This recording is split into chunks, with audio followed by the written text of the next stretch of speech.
Today, I want to talk about something that drives me absolutely crazy. And I mean it. This concept comes up so often in conversations with students and in the comments section of my YouTube videos and in my weekly live streams. Ready? Here it is. I need to live in an English speaking country to become fluent. Do you know why this drives me crazy? Because no, you don't. You really, truly don't. Now, before anyone gets upset with me, let me be clear. I'm not saying that living in an English speaking country can't help. It definitely can. But what I'm saying is that it's not a requirement for fluency. And today, I'm going to explain exactly why that is, and more importantly, what you can do right now, wherever you are, to create your own path to fluency. By the way, if you're new here, hello, hello, I'm Jean. I've been teaching English since 2019, and you're listening to English Extras, a podcast designed to help strengthen your English in practical, achievable ways. If you aren't already subscribed, make sure you hit that button so you never miss an episode. It's a way to support me completely for free. So let's start with why this belief is so persistent. I think it survives among learners because honestly, it sounds logical. It sounds like it makes sense, right? If you want to learn English, go where people speak English. Simple. But here's the thing. This statement isn't really based on evidence. It's based on an assumption about what living in an English speaking country actually means for your language learning. Learners assume that living in an English speaking country automatically means immersion.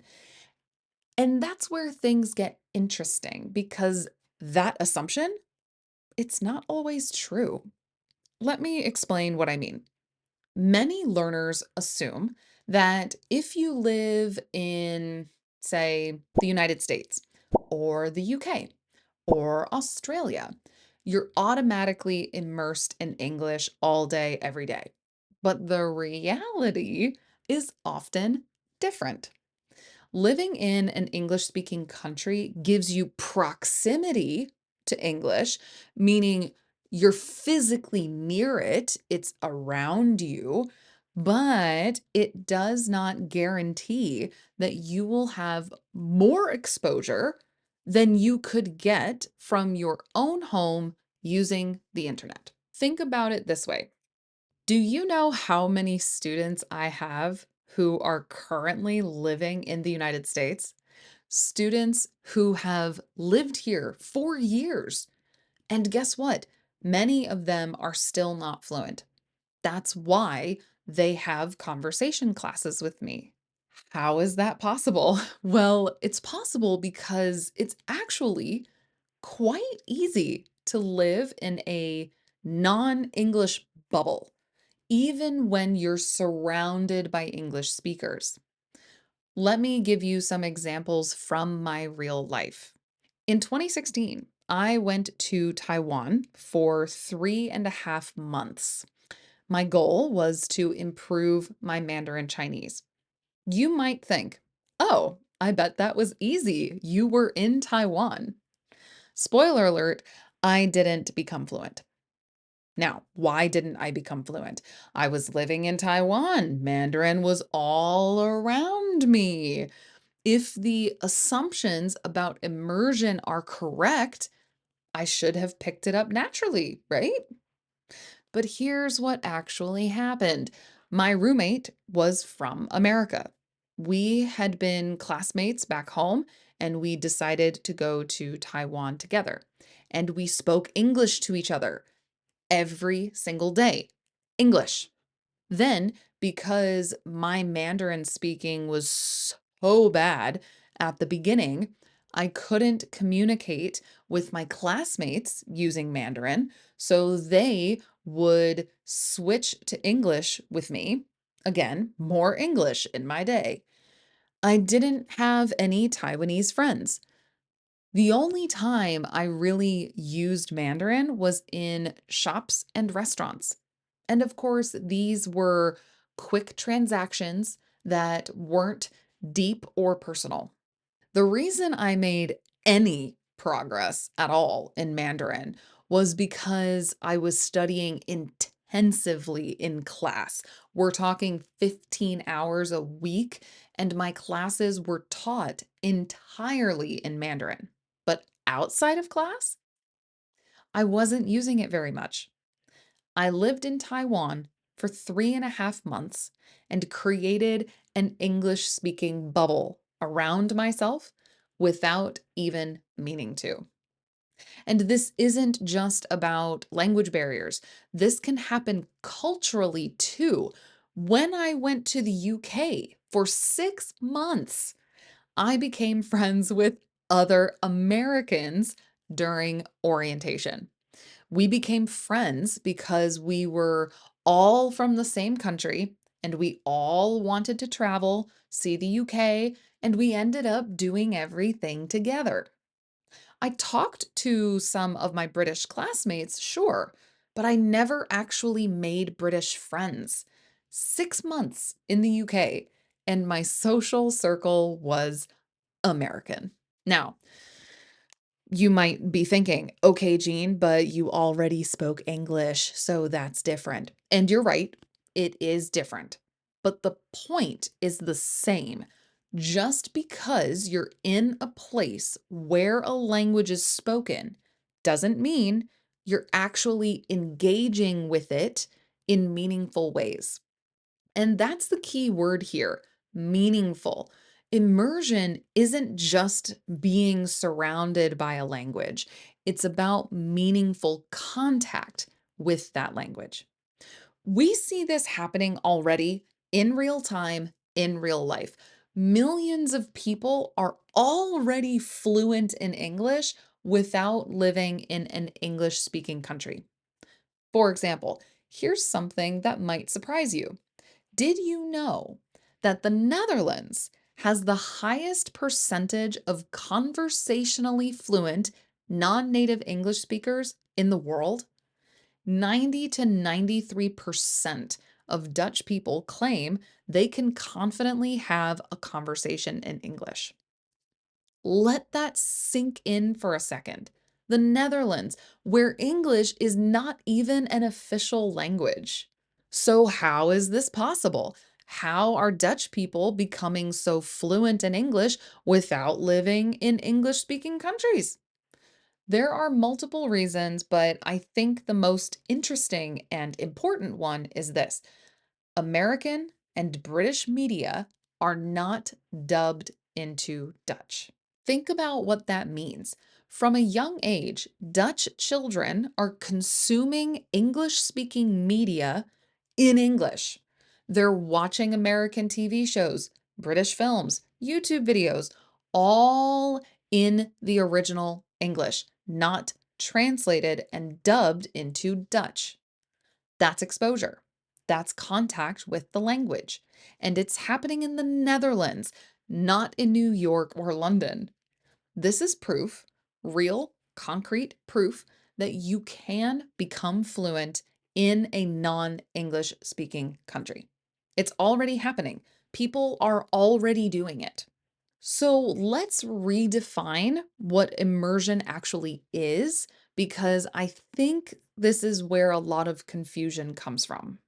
Immersion is about three things. First, how often does the language come up in your life? Not just once a week in a class, but regularly, daily, woven into your routine. Second, how much variety is there? Are you only reading textbooks, or are you also watching videos, listening to podcasts, having conversations, reading news articles, texting with friends. And third, this one's important. Does your brain care about the outcome? When you're engaging with English, does it matter? Are there consequences if you don't understand? Is there a reason your brain needs to pay attention? These three elements are what create real immersion. And here's the good news: immersion is not a product of geography. You don't have to buy a plane ticket to create it. It's actually something you can make yourself wherever you are right now. So, let me give you three practical ways to create your own English immersion starting today. First, bring English into your daily life in small, consistent ways. And I want to emphasize something here. You don't have to study for an entire hour uninterrupted. In fact, I think it's better if you don't. Instead, spread out your English learning throughout your day. Maybe you read an English article with your morning coffee. Then you listen to an English podcast during your commute. Then maybe you watch YouTube videos in English while you're cooking dinner. Why is spreading it out better? Because it gives your brain time to almost forget what you learned and then snap back and remember it. That process, that forgetting and remembering, actually strengthens your memory. Plus, it's more sustainable. It's easier to find 10 minutes here and 15 minutes there than to carve out a full hour every single day. Second, make sure you're getting what we call comprehensible input. This is a technical term, but I'll explain. Comprehensible input means materials that are just above your current level, not so easy that you're bored, but not so difficult that you're completely lost. When you're engaging with comprehensible input, you can use the words you already know to guess the meaning of new words based on the context. Your brain is working, but not struggling. Now, I'll be honest with you. It can take some time to find comprehensible input for your level. You might try a podcast and realize it's too fast. You might pick up a book and find it too simple. That's normal. Keep searching. It's worth the effort because comprehensible input creates that meaningful contact with English that we talked about earlier. Your brain is engaged, so you are strengthening your commitment. And I'm not saying you have to only listen to comprehensible input. You should have a variety of input, some too simple, some too difficult, and some just right. Third, and this is the big one, communicate in meaningful ways. Now, I love shadowing exercises. I love speaking to yourself in English. These are fantastic practices, and I recommend both of them to my students all the time. But if you want to create an immersive environment, here's what I really want you to focus on. Find ways where your communication, whether speaking or writing, actually matters. What do I mean by matters? I mean there are consequences. If you mess up, there will be a misunderstanding. If you express yourself clearly, someone will understand you and respond. The stakes are real. This could be telling someone a funny story, teaching someone something new, negotiating something, even something small like making plans with a friend.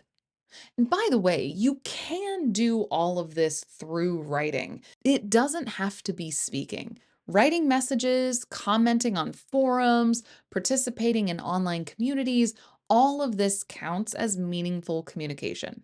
In fact, I have a community on my website where you can find conversation partners and practice exactly this kind of meaningful communication. If you're interested, check the link in the description. Now, here's the part that nobody likes to hear, but I have to say it. None of these strategies will work if you only do them once. You have to do them over and over again, consistently, regularly. I know, consistency is boring. It's not exciting. It doesn't promise fast results. But you know what? It works. Think about it this way. Would you rather spend thousands of dollars to move to another country and hope that immersion happens naturally? Or would you rather build your own immersion at your own pace in your own home consistently over time? So here's the main takeaway from today's episode. You can create your own immersion. You do not have to be in an English speaking country to become fluent. In fact, controlling your own immersion can actually be better because you can be more intentional about it. You can choose materials at your level. You can focus on topics you care about. You can adjust when something isn't working. Compare that to the random exposure you get from living in an English speaking country where you might spend most of your time with people who speak your native language or in situations where English is being used in ways that aren't helpful for your learning. So, I want to leave you with a question. What are you going to do today? What small thing can you change today to start building your own immersion? Maybe it's subscribing to an English language newsletter about a topic you love. Maybe it's finding one podcast episode to listen to this week. Maybe it's joining an online community where people discuss your hobby in English. It doesn't have to be big. It just has to be a start. Let me know in the comments what you're going to do. And if you need help building these kinds of habits, if you struggle with consistency or you're not sure where to start, I have a free guide for building good habits to improve your English. You can download it from the link in the description. It's completely free and it goes into a lot more detail about the strategies we talked about today. All right, everyone, that's it for today's episode. Thank you so much for listening. Remember, you have everything you need to become fluent right where you are. You just have to be intentional about it. Keep practicing, keep pushing yourself, and remember, you've got this. Until next time, my friends, bye.